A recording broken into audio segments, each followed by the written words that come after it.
এই জন্যই যুবকেরা চুল রাখে দেখবেন সব এলোপাথারি চুল। নবীর উম্মত দাবি করে ঠিক, চুল রাখে আর্জেন্টিনার খেলোয়াড়ের মতো, চুল রাখে ব্রাজিলের খেলোয়াড়ের মতো, চুল রাখে ডিস্কো বন্দরের মতো। দেখলে বোঝার উপায় নেই সে মুসলমান না বেঈমান। ঠিক মনে হয় চিড়িয়াখানার দরজা খোলা হয়ে গেছে, কোনো মতে পলায় আসছে, এরকম হাল। আমরা মুখে মুখে উম্মত দাবি করি, অন্তরে আমাদের উম্মতের কিচ্ছু নাই, ঠিক কিনা বলেন?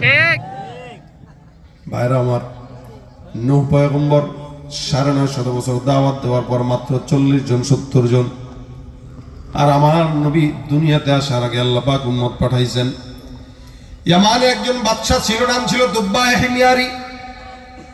এই বাদশাটা একবার মদিনা শহরের মধ্যে ওনার একটা গভর্নর বিচার কার্যক্রম করার জন্য পাঠালেন।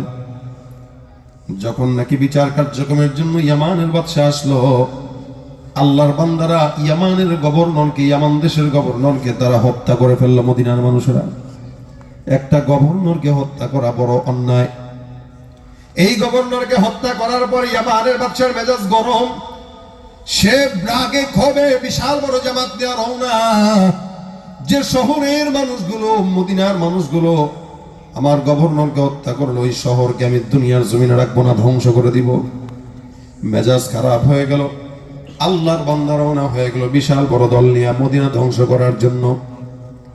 যখন মদিনা শহরের কাছাকাছি আসলো, মদিনা শহরের মধ্যে ঢুকবে, ওনার সঙ্গে একজন পাদ্রী ছিল। পাদ্রী দেখে ডাক দিয়া বলেন, আমাদের বাদশা, আপনি যে এই শহরটা ধ্বংস করার জন্য আমাদেরকে নিয়ে আসলেন, এই এলাকার নাম, এই এলাকার আবহাওয়া, এই এলাকার মানুষ, এই এলাকার সমস্ত কিছু দেখে আমার কাছে মনে হলো পূর্ববর্তী কিতাবগুলোতে এই শহরের নামটাই আমার আল্লাহ পাক রব্বুল আলামিন বর্ণনা করেছেন। ইয়ামানের বাদশা ডাক দিয়া কয়, কোন কারণে আল্লাহ পাক এই শহরের নাম বর্ণনা করবেন? পাদ্রী ডাক দিয়া বলেন, হে বাদশা, আখিরি জামানায় একজন নবী আসবেন যার নাম হবে মুহাম্মদ। ওই পয়গম্বর মক্কা থেকে হিজরত করে কাফেরের যন্ত্রণায় মদিনায় হিজরত করে আসবে। মক্কা থেকে মদিনার দিকে আসবে। যে শহরের ভিতরে আখিরি জামানার নবী আসবে, ওই শহরটা দুনিয়ার কোনো মানুষের সামর্থ্য নাই ধ্বংস করা। আপনি মদিনা শহর ধ্বংস করার জন্য আসলেন। আমি আপনাকে চ্যালেঞ্জ করলাম, যত বড় বাদশা হন না কেন, আপনি ইয়ামানের গভর্নর বাদশা হতে পারেন, কিন্তু আল্লাহর নবীর রওজা যেখানে থাকবে, নবী যে জায়গায় হিজরত করে আসবে, ওই শহরটা ধ্বংস করার মতো যোগ্যতা আপনার জিন্দেগিতেও নাই।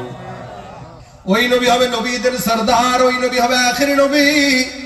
ইয়ামানের বাদশা যখন এই কথা শুনলো, ইয়ামানের বাদশা সবাইকে বসায় দেয়, মানুষ, এ আমার দল, তোমরা শুনো, এই জমিনের ভিতরে আখেরি নবীর পয়গম্বরের নামও আমি শুনলাম। সমস্ত পূর্ববর্তী কিতাবগুলোতে আমার আল্লাহ পাক রব্বুল আলামিন আখেরি জামানার নবীর নাম বর্ণনা করেছে। ওই নবী হিজরত করে এই শহরের ভিতরে ঢুকবে।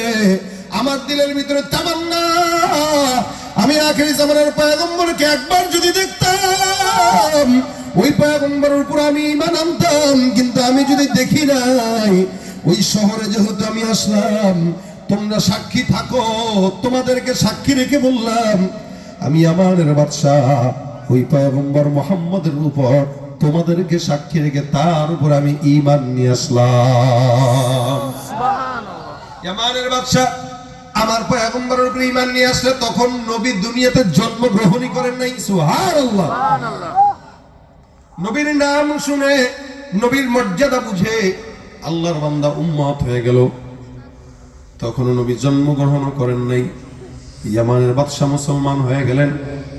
হওয়ার পর ওনার সমস্ত দল বলারা অবাক হয়ে গেল, কিরে এত বড় বাদশা মুসলমান হয়ে গেল, তাও যে নবী দুনিয়ার জমিনে নাই, ওই নবীর উম্মত হয়ে গেল। মনে রাখবেন, যে বুঝে সে খুঁজে, যে বুঝে না সে খুঁজেও না, নিলেও নেয় না। ইয়ামানের বাদশা বুঝছে, যার কারণে খুঁজছে দেখে পাইছে। ইয়ামানের বাদশা আবার দুইটা কাজ করলেন।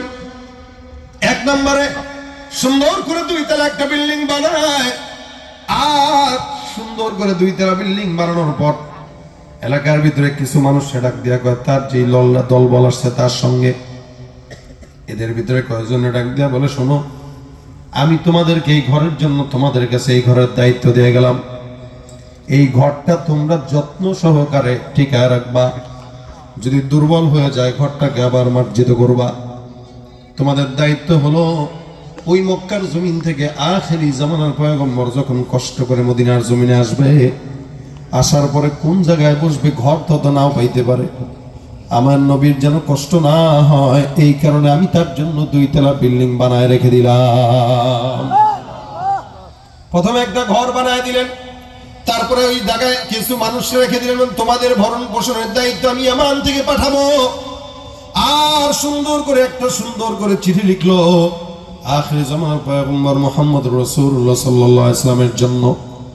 প্রেমের চিঠি সুন্দর করে লিখে দেয়, আমানতু বিকা ওয়া বিকিতাবিকা আল্লাযী ইউনজালু আলাইক ওয়া আনা আলা দীনিকা ওয়া সুন্নাতিক ওয়া আমানতু বিরাব্বিকা ওয়া রাব্বি কুল্লি শাই ওয়া আমানতু বিকুল্লি মা জাআ মিন শারাইল ইসলাম ফাইন দারাকতুকা ফাবিহা ওয়া নি'মা ওয়া ইল্লাম উদরিককা ফাশফা' লি ওয়া লা তানসানি ইয়াওমাল কিয়ামা ফাইন্নী মিন উম্মাতিকাল আউয়ালিন। চমৎকার করে চিঠিটা লিখে দিল। চিঠির ভিতরে কি লিখলো? এ পয়গম্বর, আমি আপনার প্রতি ঈমান আনলাম, আপনার রবের প্রতি ঈমান আনলাম। সুবহানাল্লাহ, সুবহানাল্লাহ। আপনার উপরে যত যে কিতাবটা আসবে ওই কিতাবের উপরে ঈমান আনলাম, আপনার শরীয়তের উপরে ঈমান আনলাম, আপনার হুকুমের উপরে ঈমান আনলাম। জমিনের মধ্যে আপনাকে যদি আমি পাই, এটা আমার জন্য বড়ই নিয়ামত। আর যদি আপনাকে জমিনের মধ্যে আমি না পাই, এই দুনিয়াতে না পাইলে ইয়া রাসূলুল্লাহ আপনি আমাকে ভুলেন না, কিয়ামতের ময়দানে আপনি আমাকে ভুলবেন না, কারণ আমি হলাম আপনার সর্বপ্রথম উম্মত। কিয়ামতে আপনি আমাকে সুপারিশ করে আপনার সঙ্গে জান্নাতে নিয়ে যান। সুবহানাল্লাহ, সুবহানাল্লাহ। সুন্দর করে চিঠি একটা লিখলো, ঘরের মধ্যে কিছু মানুষ পাঠাইলো, তোমরা এখানে থাকবা, চিঠিটা সুন্দর করে তোমাদের আন্ডারে রাখবা। নবী মুহাম্মদ যখনই আসবে তাকে আমার ঘরে বসাইবা, চিঠিটা তার হাতে দিবা, বলবা আপনাকে না দেখে আপনার একটা আশেক পাগলা উম্মত জমিনের মধ্যে আপনার উপরে ঈমান এনে দুনিয়ার জমিন থেকে বিদায় হয়েছে। এই কথাটা বলে ইয়ামানের বাদশা বিদায় হয়ে যায়। এদিক দিয়ে আমার পয়গম্বর আসে না, একদিন, 2 দিন, 3 দিন যায়। এমন করে 100 বছর পার হয়ে গেল, এখনো নবী আসে নাই। 200 বছর পার, আমার পয়গম্বর আসে না। 300 বছর পার হয়ে গেল, নবী এখনো আসে নাই। 400 বছর পার হয়ে গেল, আমার নবী আসে নাই। 500 বছর অতিবাহিত, নবী এখনো আসে নাই। 600 বছর পার হয়ে গেল, নবী এখনো আসলো না।